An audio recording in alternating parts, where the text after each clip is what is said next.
scholars. 1080. 1080 scholars. How many books do you have home? Not the knowledge in your head, only the books you have home. How many books do you have home? How many scholars do you know are upon this manhaj? That's a puzzle. That's a fairy tale puzzle. Wallah, we need a magical formula. No, we need to get back right. So Imam al-Bukhari had 1080. That's what he recorded from. Ibn Hajar al-Asqalani wrote in Bukhari's teachers are divided into 5 groups.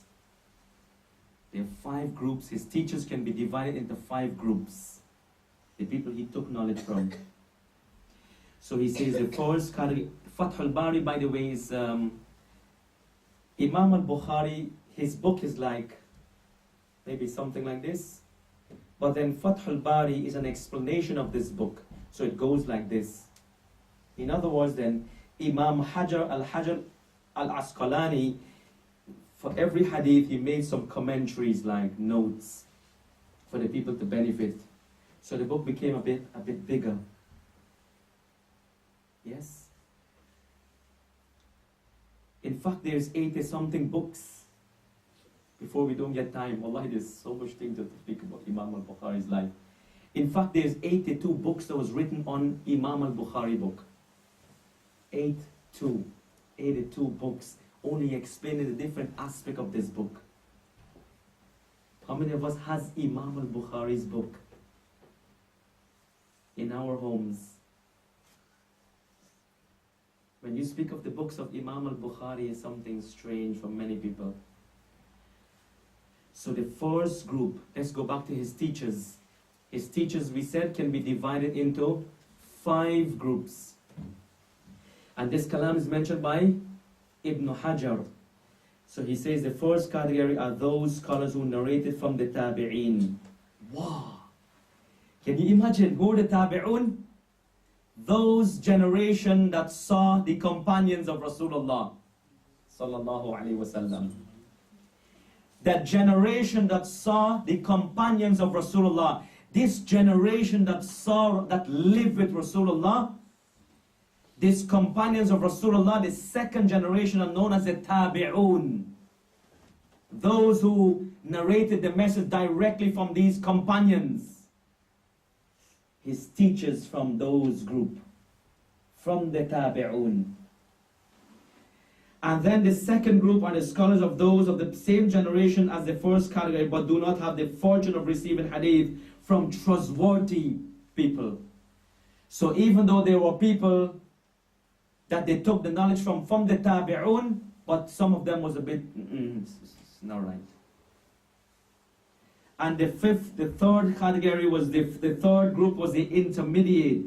These scholars did not meet any of the followers, but they received hadith from the leading scholars of the generation immediately following that of the followers. So the leading scholars from the tabi'un, these scholars who were leaders from among them. And then the fourth category is really al-Bukhari's colleagues, the ones he sat with in the same classroom. Students take from other students.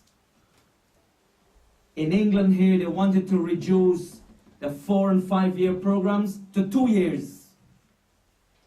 And after they saw big failures in England, they said, you know what, let's put back the program to 4 and 5 years. Because what? It's not possible. When you take knowledge from your colleague and you discuss with your colleague, that's another way of learning the religion. That's another way of learning the religion. So from these people that he took knowledge from were his colleagues. Maybe his colleagues would attend a lecture over there and then they ask about each other about this hadith and he takes it from them. And the fifth category is those people who are younger in stature or age than Imam al-Bukhari. Younger than him. Today, every time you go into a masjid and the imam sees that you're a man who is younger than him, This Imam is shaking. You think this man is suffering from Parkinson's. Wallahi, this Imam feels as if you want to take his job. Isn't that amazing? In some masjid they kick you out. Tell him no, khatam. Finito. Khatam ho gaya. What's the meaning of khatam ho gaya? Khatam. Tell him it's khatam. Go tell him it's khatam. Finish. No more bayan in this masjid. Isn't that amazing? I didn't go to the masjid to take your position, Habibi. I only came to give you some bayan. This man is suffering as he's suffering from Parkinson's. And every single masjid, I even said it in this masjid here when I came first time. I came here, I'm not here to take anyone's position. Wallahi, as every masjid I go, every center I go, I say it first so the Imam doesn't go suffering. It's no good kalam, wallah. So the groups of Imam al-Bukhari he took from the people, it's amazing, 5 different groups. From the tabi'un, from those who were not really famous, a bit thinking about them, so he would discard the hadith. From those who were leaders, from those who were his own colleagues, and for those who were what? Younger than him. Because a true scholar is not the one who narrates only from the people above him. A true scholar is one who narrates from everyone above him and his peers and those below him. I'll give you one example of how this knowledge was not known to every single one, and you probably knew this hadith before. Abu Bakr, Umar ibn al-Khattab, he wanted to enter Sham. And then he heard in Sham there's a plague, there's an epidemic. Umar ibn al-Khattab says to the Muhajirun, Ayyuhal Muhajirun, come forward, tell me about the plague and Rasulullah. Tell me what did he say? Sallallahu alayhi wa sallam. Muhajirun says, we do not know any kalam on plague.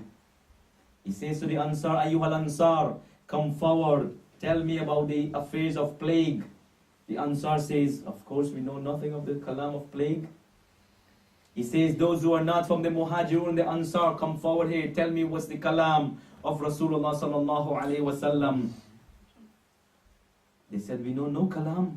Muhajirun, Ansar, and the rest of the people. Umar ibn al-Khattab says, Ayyuhan nas, we are going back. We're not going to enter the city. The people said, Ya Umar, atafirru min qadarillah? Are you running away from the qadar of Allah? He says, yeah, I'm running away from the qadar of Allah to the qadar of Allah. What a beautiful statement. So while they're going away now, Abdul Rahman ibn Auf came and he says, yo, what's happening?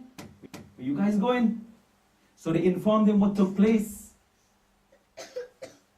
Abdul Rahman ibn Auf, he says, Ya Amir al-Mu'mineen, O Amir al-Mu'mineen, Inni sami'tu, I heard a kalam from Rasulullah sallallahu alayhi wa sallam. The Prophet sallallahu alayhi wa sallam says, إِذَا سَمِعْتُمْ بِأَرْضٍ فِيهِ بَلَا فَلَا تَدْخُلُوا عَلَيْهَا وَإِذَا كُنْتُمْ فِيهِمْ فَلَا تَخْرُجُوا مِنْهَا. Whenever you're in a land that is full of plague, there's an epidemic, and you're in this land, you should not go out and destroy the other people. And when you're outside the land, you should not go in the land.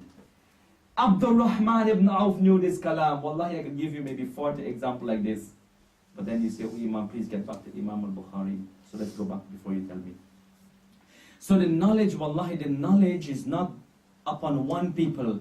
Imam al-Bukhari used to take from those above him, from the higher generation, and from the leading scholars, and from everyone, and then his peers, and then those below him. You never know who has the kalam. At age 11, he made a refutation on his scholar, and his scholar went back to the script, and he saw that what? Of course, you were right, lad. He was amazed. So those who took the knowledge, those who learned from Imam al-Bukhari, some of his students, some of Imam al-Bukhari's students are Imam al-Tirmidhi.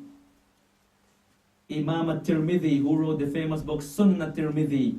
Imam al-Nasa'i, who wrote the book Sunan al-Nasa'i. Imam Muslim ibn Hajjaj, who wrote the book Sahih Muslim. Muslim ibn Hajjaj. And Ibn Khuzaymah, who wrote his book Sahih ibn Khuzaymah. as well as Abu